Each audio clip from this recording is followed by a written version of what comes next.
In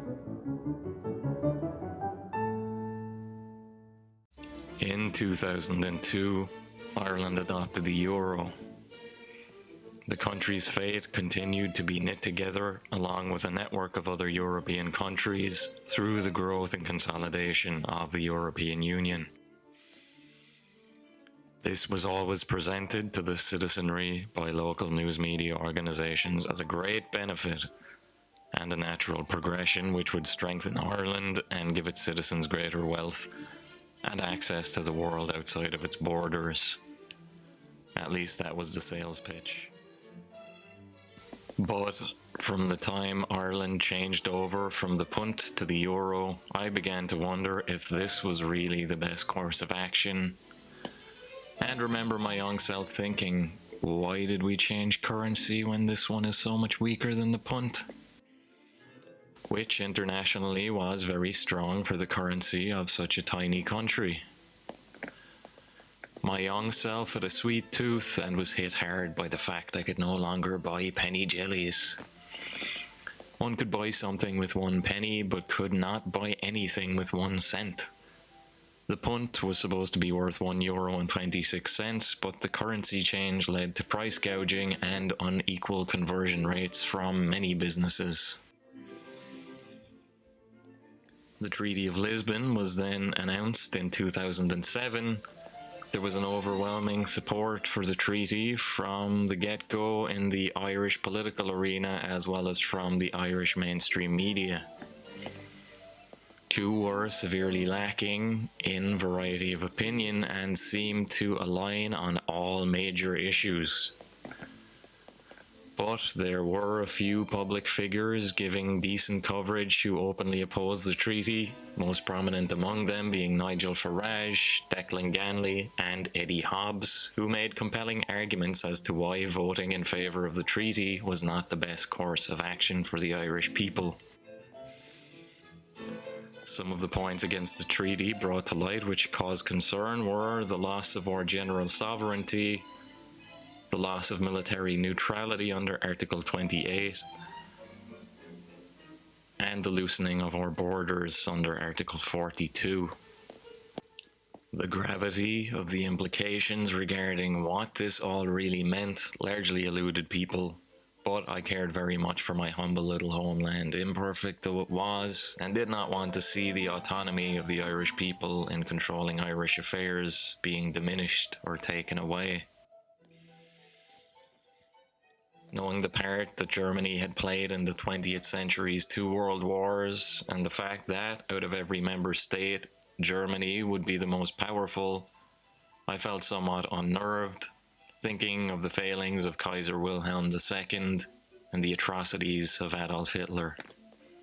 I felt that a dark cloud potentially loomed on the horizon, and was concerned in the face of the possibility that my country's fate could be as a part of a new empire led by the Germans. Even though the EU champions itself as a democratic institution, it is nothing of the sort. This became clear after the first Lisbon Treaty vote. The treaty was rejected in referendum, and everyone thought that was that. But voting no to the Lisbon Treaty was apparently the wrong answer, and the Irish people were coerced into having a second referendum on the same treaty. Although a few minor amendments were made to allow it to qualify as different enough for a second vote. This was not the only time such an affront to democracy had occurred in the EU's pursuit of greater power. The EU has a storied and well-substantiated track record of ignoring the results of referendums in the pursuance of expanding its breadth and scope.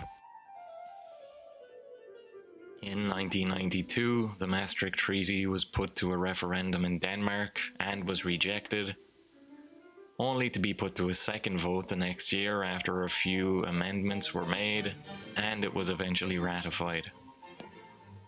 In 2001, the Nice Treaty was put to a referendum vote in Ireland, was rejected, again only to be put to a second vote the next year and passed. after being given assurance that Ireland would not be held to any common defence policy that would interfere with the nation's neutrality. Following this, in 2005, both France and Holland rejected the European Constitution, which was then repackaged into the Lisbon Treaty, automatically ratified across Europe, and only put to a vote in Ireland, whose vote to reject the treaty was ignored, and the Irish people were forced to vote again. All this considered, on top of the fact that the European Commission is made up of 28 unelected officials, the European Union is not really as friendly to democracy as we are led to believe. Here's a quote from the EU. "The Commission is the EU institution that has the monopoly on legislative initiative and important executive powers in policies such as competition and external trade. It is the principal executive body of the European Union and is formed by a college of members composed of one commissioner per member state. It also chairs the committees responsible for the implementation of EU law. The former comitology system has been replaced by new legal instruments, namely implementing and delegating acts." So, other than the EU being willing to ignore any referendum vote which impedes its seemingly endless push to create more power for itself, those in control of the legislative initiative and executive powers are not chosen by way of democratic vote. How has Ireland come under the control of such a monstrosity? The original reasons for Ireland entering into the EU were for the sake of entering a customs union for the benefit of lower tariffs and ease of trade between member states under the EEC's Treaty of Rome, and now the situation has developed into a union in which Ireland has less than 1% of the voting power, whose Supreme Court is superseded by the European Court of Justice, and is now subject to somewhere in the region of 100,000 supranational acts of legislation which Ireland has no power to repeal. At the time of recording this, Ireland is experiencing a housing crisis as well as a homeless crisis, the likes of which the country has never seen before. Over the past 10 years, Ireland went from a country that was essentially ethnically homogenous to natives being less than 50% of the population of many of the towns and cities around the country. In Dublin, for example, 45% of non-Irish nationals are aged between 25 and 34, while this is the case for just 18% of Irish nationals. And most of these young new arrivals are male. So what does that mean for the demographic future of Ireland?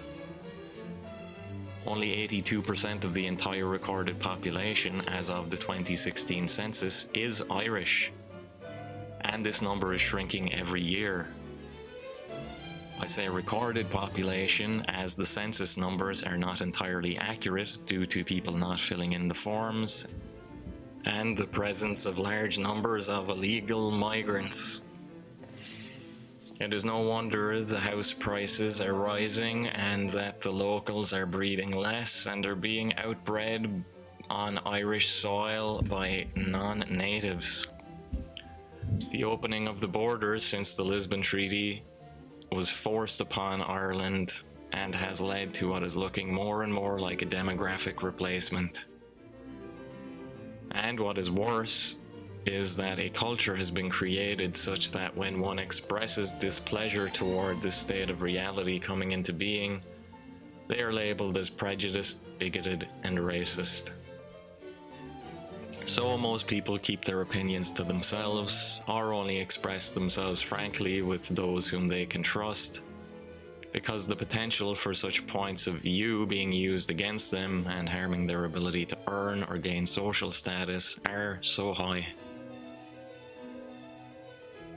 Accusatory adjectives such as racist can be used as a means to defame anyone a given person disagrees with or does not like, once the accused steps outside the boundaries of allowable speech or thought.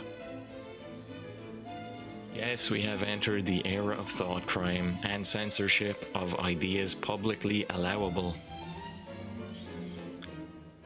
The immigration issue is one to be addressed in detail in its own video, but it was important to tie into this video critical of the EU, as this is one vein of policy hoisted upon us by the European Union which has forever changed the socio-cultural makeup of Ireland, as well as the rest of Europe. As far as military neutrality goes, it was dissolved with the ratification of the Lisbon Treaty. But, unfortunately, the subject has largely been ignored since, and has not been discussed on the platforms available, or rigidly controlled, highly biased media. In fact, the reality of the situation has been swept under the proverbial rug, and remains to be a subject most dare not even bring up. Even now, with the President of France and the German Chancellor beginning to openly call for a European military as if they just had the bright idea yesterday, and had not legislated this possibility into the EU framework over 10 years ago with the drawing up of the aforementioned treaty, Article 42. The reality is that we have lost our neutrality already, and we are ever more being woven into a European military force with Germany at the helm. Is this what the people of Ireland wanted when we joined the European Economic Community in 1961 for the purpose of easing trade relations? All these points considered, Ireland's entrance into the European Union, which is now becoming a military federation within which we have little power or autonomy, was perhaps misguided, ill-considered, and based on a misunderstanding regarding the limits of the power of such a union. Those running the EU have pulled a monumental bait and switch in which the Irish people and the populations of the other member states have been taken for a ride. This supranational institution is increasingly militaristic, clearly anti-democratic, and is responsible for changes in the socio-cultural fabric of the member states that is leading to increasing crime and destabilization.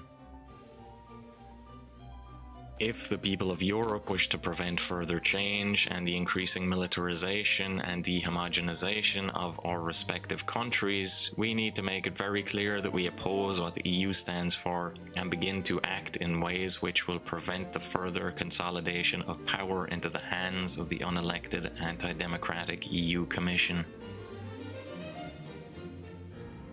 There are a number of ways this can be achieved, but the most effective way to halt this monstrosity in its tracks is by promoting secession from the Union and by vocally supporting the democratic choices of countries like Britain with Brexit, as well as Poland and Hungary with their nationalistic anti-EU policies, while at the same time campaigning however we can to limit and remove power from the bureaucrats in Brussels.